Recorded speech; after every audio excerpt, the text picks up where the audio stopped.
Saudara, Jurnal Nusantara kembali hadir untuk Anda bersama saya, Twin Chan. Ada langkah baru penanganan narkoba di Kalimantan Timur. Saudara, Polda Kalimantan Timur bekerja sama dengan Dinas Kesehatan Provinsi mengaktifkan kembali layanan rehabilitasi melalui institusi penerima wajib lapor atau IPWL. Ditres Narkoba Polda Kaltim bersama Dinkes Provinsi Kaltim mengaktifkan kembali layanan rehabilitasi institusi penerima wajib lapor atau IPWL yang ditandai dengan pelaksanaan rehabilitasi mandatori di IPWL Puskesmas Makarsari, Kota Balikpapan. Direktur Reserse Narkoba Polda Kaltim Kombes Pol Romilus Tamtelahitu bilang, jika pengaktifan kembali layanan IPWL untuk memperluas akses rehabilitasi bagi korban penyalahgunaan narkotika. Program yang pertama dijalankan di Kalimantan Timur di tahun 2026 adalah seorang ibu rumah tangga berusia 31 tahun yang memiliki 3 anak tercatat sebagai residen pertama yang menjalani rehabilitasi melalui mekanisme ini. Masyarakat informasikan bahwa aktifnya IPWL dalam melakukan kegiatan rujukan rehabilitasi baru menerima residen ya dengan skema voluntary. Mereka belum pernah melakukan menerima atau memberikan layanan rehabilitasi dengan skema compulsory atau mandatory. Nah, oleh karena itu hari ini adalah hari yang sangat bersejarah di mana untuk pertama kalinya di tahun 2026 kami dari Polda Kaltim, Ditres Narkoba Polda Kaltim bersama teman-teman dari Dinas Kesehatan Provinsi Kalimantan Timur, Kabupaten Kota melaksanakan rujukan residen dengan skema compulsory yang perdana di tempatnya Ibu Dr. Gigi Lili, Kepala Puskesmas. Kepala Puskesmas Makarsari Balikpapan, Lili Anggraini mengatakan pihaknya menyambut baik pelaksanaan rehabilitasi mandatori tersebut. Sejak ditetapkan sebagai IPWL pada 2011, Puskesmas Makarsari selama ini lebih banyak memberikan layanan rehabilitasi secara sukarela. Alhamdulillah hari ini kami segenap jajaran Puskesmas Makarsari Kota Balikpapan kami berterima kasih telah mendapat kerjasama untuk melakukan asesmen pasien yang dengan skema selama ini kami menerima untuk asesmen pasien volunteer, ya pasien datang sendiri gitu ya. Selama 2011 kami ditetapkan sebagai IPWL, kami belum pernah memang menerima pasien dengan skema yang disebutkan tadi sebagai pasien mandatori tadi. Jadi kolaborasi ini dengan kepolisian juga dapat berlangsung ke depannya ya. Jadi salah satu juga peran kami sebagai instansi pemerintah. Berdasarkan data Kementerian Kesehatan, terdapat 35 IPWL yang telah ditetapkan di Kalimantan Timur sejak 2011. Namun hasil evaluasi terbaru menunjukkan hanya 8 fasilitas yang masih aktif memberikan layanan rehabilitasi. Rehabilitasi mandatori di Puskesmas Makarsari menjadi tonggak baru dalam penanganan penyalahgunaan narkotika di Kaltim, karena pendekatan yang mengedepankan bukan semata penindakan, melainkan juga pemulihan. Iskandar Amir Dahlan, Kompas TV, Balikpapan, Kalimantan Timur. Saudara, lantas bagaimana langkah baru penanganan narkoba di Kalimantan Timur? Kita akan tanyakan langsung ke Direktur Reserse Narkoba Polda Kaltim, Kombes Pol Romilus Tamtelahitu. Selamat pagi Bapak Romilus, apa kabar? Semoga baik-baik Pak. Bapak, lantas ini boleh diceritakan kenapa akhirnya IPWL ini kembali direaktivasi dan mengapa ini penting untuk masyarakat? Baik. Halo, selamat pagi Mas Edwin, juga selamat pagi seluruh masyarakat Indonesia. Berbicara mengenai IPWL yang kemudian direaktivasi kembali secara serentak di seluruh Kalimantan Timur, tentu ini adalah berangkat dari perhatian institusi kepolisian terhadap masyarakat. Nah, di kepolisian daerah Kalimantan Timur, Bapak Kapolda menaruh perhatian yang sangat besar terkait dengan bagaimana peran institusi Polri yang bisa berdampak kepada masyarakat. Beliau juga menaruh perhatian bahwa kita, anggota polisi, harus hadir di masyarakat dan memberikan dampak. Nah, sesuai dengan tugas saya sebagai Direktur Reserse Narkoba Polda Kaltim, kemudian saya mencoba untuk melihat apa saja evaluasi terkait dengan penanganan tindak pidana narkotika yang ada di Kalimantan Timur.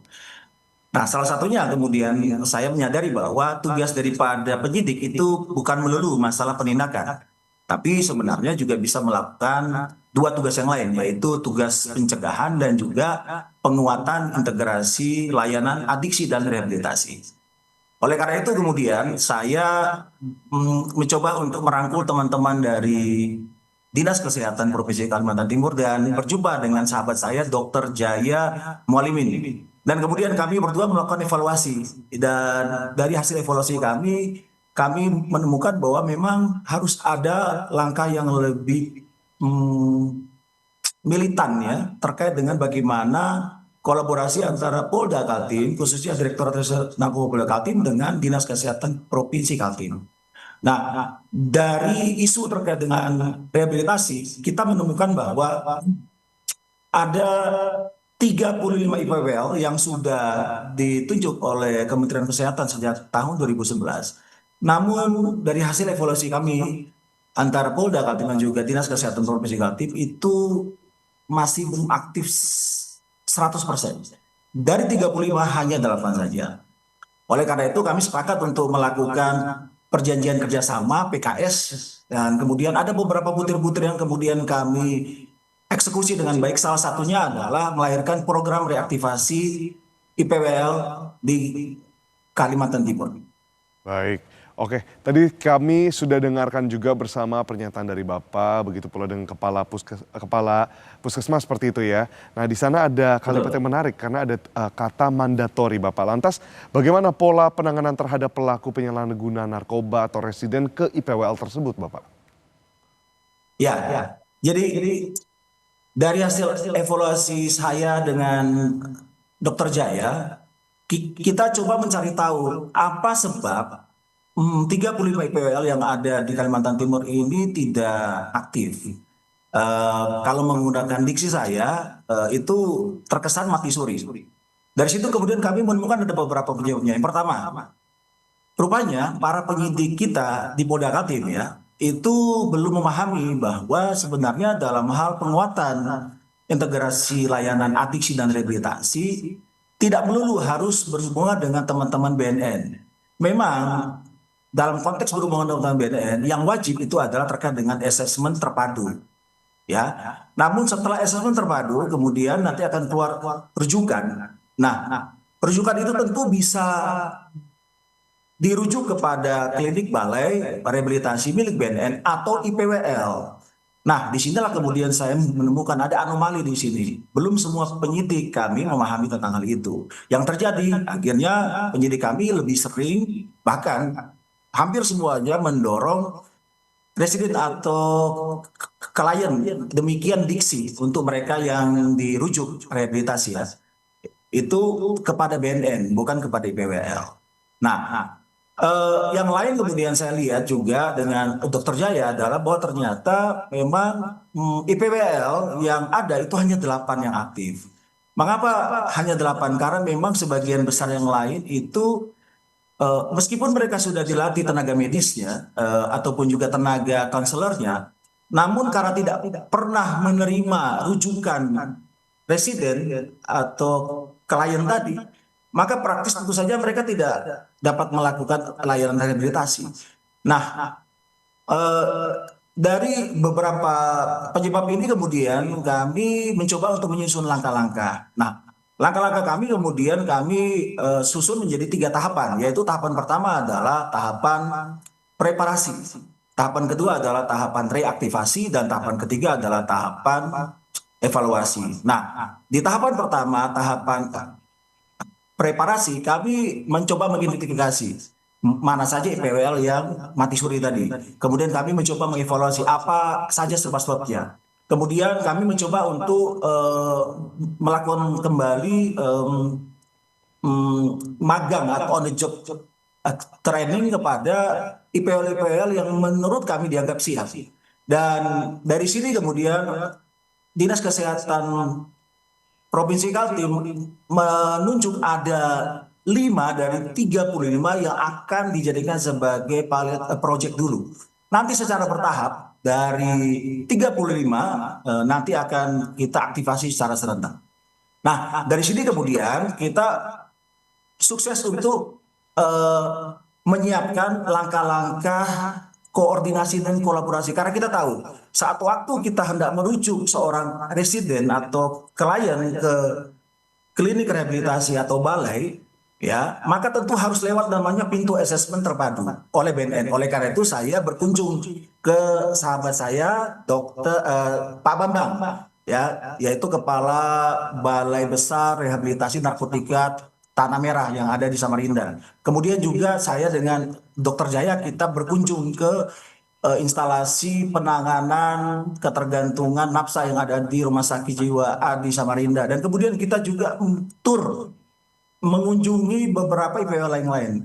Dari sini kemudian kita dapat belanja masalah dan kemudian akhirnya kita sukses meramu apa langkah terbaik.